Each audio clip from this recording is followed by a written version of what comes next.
नमस्कार प्रेक्षकांनो, लग्नानंतर होईलच प्रेम मालिकेच्या पुढील भागात खूपच जबरदस्त ट्विस्ट पाहायला मिळणार आहे। तर प्रेक्षकांनो, काव्य आणि पार्थ या दोघांचंही नातं आता मैत्रीचा टप्पा पार करत हळूवार प्रेमाच्या वाटेवर चालताना दिसून येत आहे। तर इकडे जीवा आणि नंदिनीचे नातंही हळूवारपणे फुलत आहे। पण आता वसू आत्या आणि रम्याचे यांचेही कारस्थाने मात्र दिवसेंदिवस तितकंच मोठं होत आहे। यावेळेस ते एका दगडात दोन पक्षी मारण्याचा जबरदस्त प्लॅन बनवताना पाहायला मिळत आहे। त्यांची मज्जल आता एवढी पोहोचली आहे की ती पहिल्या वेळेस नंदिनीला फक्त किडनॅप केलं होतं, पण यावेळेस ते मात्र नंदिनीच्या जीवाशी खेळणार आहे। जीवाच्याच हातून नंदिनीचा कायमचा काटा काढणार आहे। तर काव्य आणि पार्थच्या नात्यातही दुरावा आणण्याचा प्रयत्न करताना पाहायला मिळणार आहे।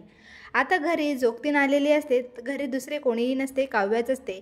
तेव्हा जोगतीन काव्याला म्हणते, पोरी काही दिवस तुझ्यासाठी अग्निपरीक्षेचे असणार आहेस। पोरी, तुला तुझ्या चारित्र्यावरती उडणारी शिंतोडी पुसून तुला तुझ्या घराला बांधून ठेवायचं आहे।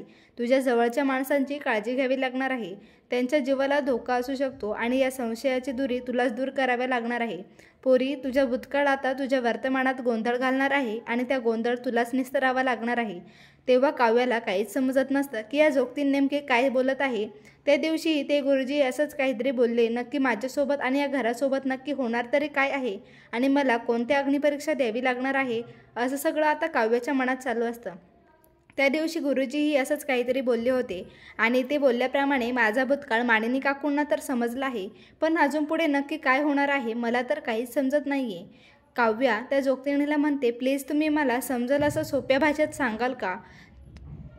तेव्हा तुमची ही कोड्याची भाषा मला अजिबात समजत नाहीये। तेव्हा जोगतीन म्हणते, तू फक्त सगळीकडे लक्ष ठेवून राहा आणि तुझ्या घरातल्यांची काळजी घे आणि तुझ्यावर होणारे आरोप खोटे आहे हे सिद्ध करण्यासाठी कणखर राहा, असं म्हणत जोगतीन निघून जाते। पण काव्याला अजूनही काही समजलेलं नसतं, ती जोगतीन कसले संकेत देत होती।